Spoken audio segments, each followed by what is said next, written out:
What's going on, guys? So just to give you guys just an update on what's going on with the G. I have the auto in it now. Everything seems to be going great. So far, I really haven't had a successful test hit because of things that I constantly keep changing with the setup. Like, I went to a new intake manifold. I also switched converters twice in 3 days just to get the right converter in the car. The air to water is working phenomenal for $170 core. My intake air temps, if I ice it down really good, are like 50 to 60. And if I just keep cool water in the car while I'm riding around on the street, it's normally about like 90 degrees, which is fine because that Civic right there, that car, it has a 4.5 inch air to air, and I log intake air temps on it on a 90-degree day, and it's 132 degrees. So I know this car is working really well with it. If you haven't followed me or followed John on the John Doc YouTube channel, you would know that the reason why I don't have a hood is because it flew up and it blew the sunroof out.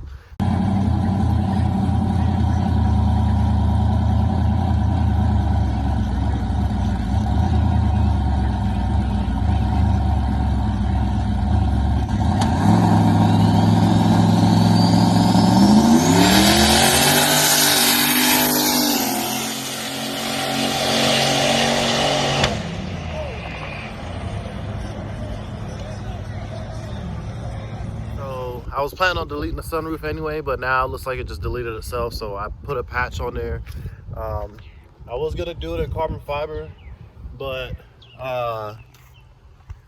sheet metal will just have to do now. Well, it's aluminum, so it won't rust, and it's sealed, so it's waterproof.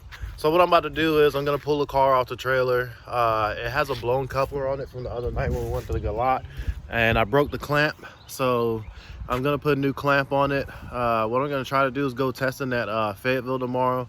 There was supposed to be an event at the hell's that place called? Thunder Valley, but it's supposed to rain, so I want to pull it off the trailer and get it out of the open area and put it underneath the carport so that it doesn't get rained on, because I have no hood. So yeah.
All right, so the setup is stop bottom end Gen 453 Siamese bore.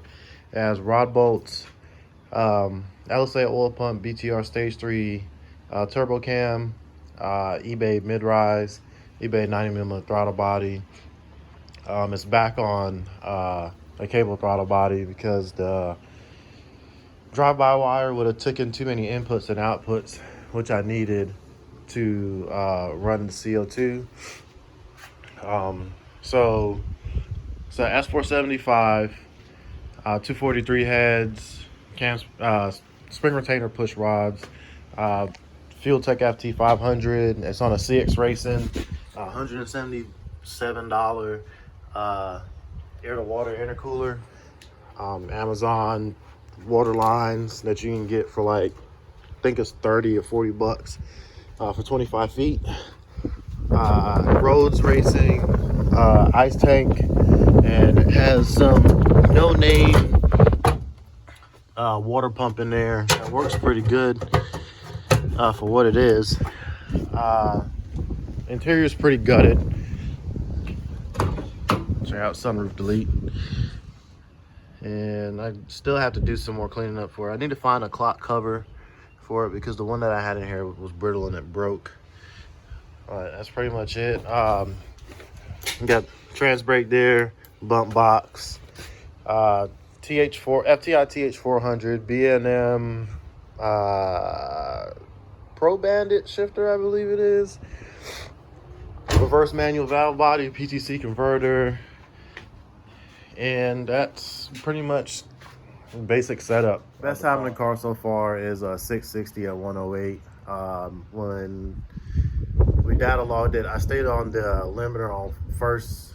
Well, actually, I pulled the shifter from first to third, and then I had to put it back in the second because I was so nervous.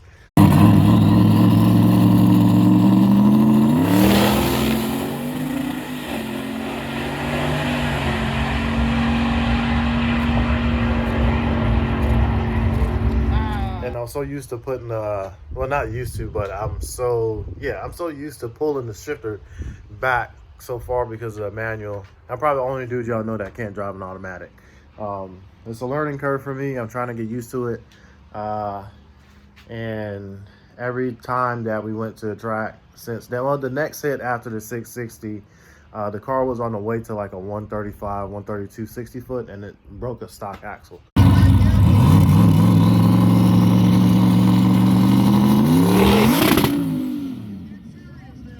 So since then, I've done a note prep, which was a terrible idea, and didn't do anything but just stripe the whole track up.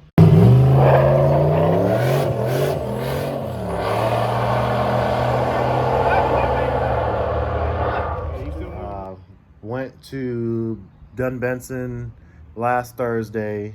Trans brake wasn't working on the first hit. The second hit, went up against Todd Wester's Nitrous 6.0 and his Nova.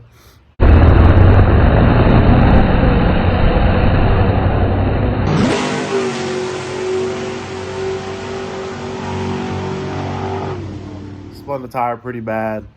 We had the car on CO2 and the dome pressure sensor wasn't working, so the car ended up being on like 32 pounds. But then again, I pulled the shifter from first to third and I kind of just rode it out like an idiot. So I want to go to Fayetteville tomorrow to do some testing on low boost just so I can get used to the car leaving. I need to figure out how to keep myself from pulling the shifter all the way back because I'm so used to driving a manual car that does the auto thing, and bumping it consistently down is new to me.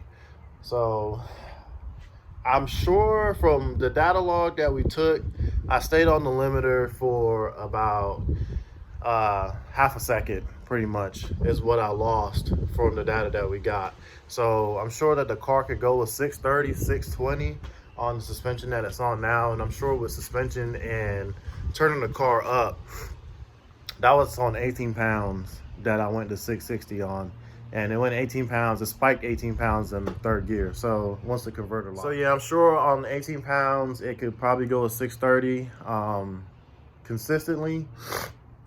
And maybe if we turn it up and I just leave soft so I can keep the axles in the car, because it is still on, it's on the AutoZone axles now. And from what everybody's telling me is that I need to upgrade to 370Z axles because the stock axle can only hold, well, the 350Z G35 axles can only a 140 60 foot, and if you try to cut a 130, it's just gonna keep grenading. So pretty much that's what's going on with the car. So yeah, my ultimate plan with the car is during downtime, maybe winter, while I am trying to put that four-door that I bought together. There's a class called Racer X. I was gonna try to grudge this car, but I suck too much to try to grudge it, and I'm poor. So what I'm gonna do is build a car to be in a class called Racer X. So I'm gonna have to get rid of this intake manifold and the turbo, but everything else can stay. And I have to do a 71 millimeter turbo, and it has to be a cast intake manifold or cast intake manifold, or it can be a plastic stock one, but it can't be a sheet metal. I don't know why you can't run a sheet metal, but I mean, I guess. So pretty much that'll be about it. I'm probably gonna refresh this motor too also and just keep it stock, because it does have slight oil pressure issues. It's, from what everybody's saying, the oil pressure is not supposed to be where it's at, but it's at like 40 at idle when it's cold, 30 when it's hot, and when I'm in boost it's at like 70. So you know, maybe it'll live, maybe it won't live. It has no bearing noise. The oil always looks great when I take it out. I'm pretty sure it's just the cam bearings. Normally when I get these motors, they have rough cam bearings, but they're still usable, so I still use them. Well, yeah, I have to change dome pressure sensor on my wastegate to get the CO2 to work correctly, because what it's doing right now is not seeing that there's any pressure on the top of the dome, and it's just keeping CO2 on the top of the gate to keep it shut till the ECU sees that it's reading the set pressure that it's being commanded to. So with all that being said, I'm gonna take my fuel pressure sensor and I'm gonna put on the dome pressure and see if I can get if it's just a bad sensor or a bad connection. But I tested continuity to all the wires. I tested to make sure, yeah, just, you know, make sure it's getting power, signal, and ground, and it's getting all that. So I'm pretty sure it's a bad sensor, because what happened was we had a G body that was on fuel tank and it had a bad output driver, and we took my sensor off of there because we thought that it was just a sensor that was bad, while the car was doing the same thing mine is doing pretty much right now. After I did some thinking about it, it made sense. There's the reason why that it was built 32 pounds. So I don't even know how this motor's still alive when it hit 32 pounds. I think I seen 45 on it one time on the street when the wastegate line melted and it just stayed shut. But yeah, I need to find my GoPro. I have no idea where it's at. Last time I used it was when I went to Rockingham and the car was manual, but after that I haven't seen it. So I'm gonna do some searching for it, so that way I can put the GoPro inside the car and I can get better information on what I'm doing inside the car, because I can't always remember. I can barely remember to turn on the data logger sometimes unless somebody tells me or reminds me to, because I say, dang, last pass I didn't turn the data logger on. So pretty much that's what's going on with the car. Everything else is solid. The chassis is solid itself. The motor seems to be doing fine. The transmission seems to be doing fine. So yeah, thanks for tuning in, and enjoy the rest of your day.